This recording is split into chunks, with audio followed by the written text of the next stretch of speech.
दिल्ली के गरीब, दलित और पूर्वांचलियों से वोट के अधिकार को छीन रही है भाजपा। चुनाव आयुक्त से मिले केजरीवाल। विधानसभा चुनाव से पहले मतदाता सूची से अलग अलग विधानसभा क्षेत्रों से आप समर्थित मतदाताओं का नाम काटने का आरोप लगाते हुए आम आदमी पार्टी के संयोजक अरविंद केजरीवाल ने मुख्य चुनाव आयुक्त राजीव कुमार से मुलाकात की। उन्होंने 5 पन्ने का पत्र देते हुए सबूत के तौर पर 3000 पेज में हटाए गए मतदाता सूची भी आयुक्त को दी है। हम लोग आम आदमी पार्टी की तरफ से आज हमारी एक टीम इलेक्शन कमीशन से मिली। हम लोग इलेक्शन कमीशन के आभारी हैं कि उन्होंने शॉर्ट नोटिस पे हमें मिलने का समय दिया।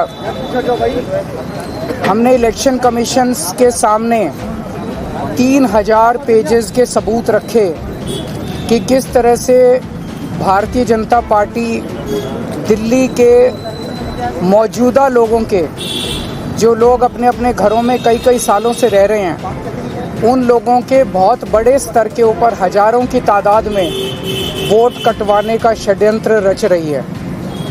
हमने उनके सामने रखा कि किस, और ये जो वोट कटवाए जा रहे हैं ये अधिकतर गरीब लोगों के, एससी लोगों के, दलितों के, पूर्वांचली लोगों के, जो कि झुग्गियों में रहते हैं, कच्ची कॉलोनियों में रहते हैं, ऐसे लोगों के वोट कटवाने का षड्यंत्र रचा जा रहा है। हमने आज चुनाव आयोग के सामने रखा कि कैसे शाहदरा में बीजेपी के एक पदाधिकारी ने चोरी छिपे 11,008 वोटर्स की लिस्ट कटवाने के लिए चुनाव आयोग को दी और चुनाव आयोग ने चोरी छिपे इसके ऊपर काम करना चालू कर दिया।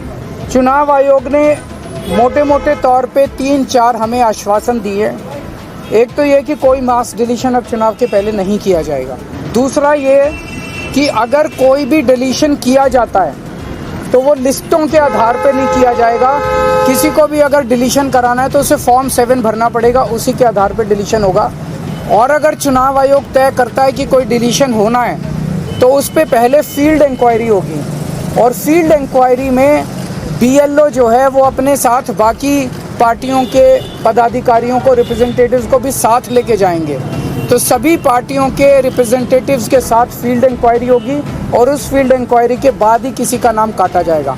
एक और बात कही गई कि अगर कोई एक आदमी 5 से ज़्यादा डिलीशन के लिए अप्लाई करता है तो उस मामले में SDM को खुद फील्ड इंक्वायरी के लिए जाना पड़ेगा और उस फील्ड इंक्वायरी में बाकी पार्टियों के लोग भी साथ जाएंगे।